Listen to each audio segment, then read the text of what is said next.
Hello दोस्तों। मैं आ गई हूँ फिर से लेके आपके पास एक मज़ेदार सी कहानी। झील के पास डरावनी दुनिया। सोनपुरा गांव की एक अजीब सी बात थी। इस गांव में शाम होते ही सारे दरवाजे खिड़कियां बंद हो जाते थे। रास्ते बिल्कुल सुनसान, मानो जैसे गांव में कोई रहता ही नहीं था। वजह थी एक चुड़ैल जो झील के किनारे गांव के आखिर में रहती थी, एक टूटे फूटे घर में। गांव के लोग कहते थे कि वो दिखने में बहुत डरावनी है। आंखें मानो आग की तरह जल रही हो और वो बच्चों की आत्माएं चुरा लेती हैं। हर घर में बस एक ही बात, शाम होते ही कोई बाहर नहीं जाएगा। लेकिन उस दुनिया की असली हकीकत तो किसी को पता ही नहीं था। एक दिन गोपी, एक 10 साल का बच्चा, माँ, मैं खेलने जा रहा हूँ। शाम होने से पहले चले आना और हाँ, झील के पास मत जाना। हाँ माँ, ठीक है। गोपी खेलने चला गया। शाम के 6:30 बज चुके थे। रोज तो गोपी घर 6 बजे तक आ जाता है, लेकिन उस दिन गोपी घर नहीं पहुंचा। सुमित्रा गांव भर में गोपी को ढूंढने लगी और जब वो उसके दोस्तों के पास पहुंची। बेटा, गोपी अब तक घर नहीं आया। तुम्हें पता है वो कहाँ गया? वो ऐसा तो नहीं कि वो झील के पास चला गया। झील के पास? हाँ, वो उसका बॉल वहां गलती से चला गया था। हे भगवान, अब मैं क्या करूंगी? ये बोल सुमित्रा जोर जोर से रोने लगी। गांव भर में हाहाकार मच गया।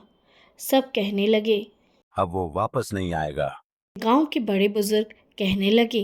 वहां से वापस कोई नहीं आया आज तक। किसी ने भी सुमित्रा की मदद नहीं की और ना ही उसे जाने दिया उस जगह पर। अगली सुबह जब कुछ गांव के लोग गोपी के घर के पास वाले कुएं से गुजर रहे थे, तभी उन्होंने देखा कि गोपी अपने ही घर के बाहर बैठा था, मुस्कुराते हुए। ये बात गांव में फैल गई और सब वहां पहुंच गए। सुमित्रा उसे देख बहुत खुश हो गई। सब उससे पूछने लगे, क्या क्या हुआ हुआ वहां? वहां? तुझे तुझे उसने उसने छोड़ छोड़ दिया, दिया, लेकिन लेकिन कैसे? कैसे? वहाँ एक दीदी थी, लंबे बालों वाली घूंघट में। उसने मुझे खाना खिलाया, बड़े प्यार से सुलाया और कहा, सुबह लौट जाना। गांव वाले ये सब सुन चौंक गए। क्या वो उड़ रही थी? नहीं, डरावनी थी? नहीं। वो बहुत प्यारी थी, लेकिन बहुत उदास थी।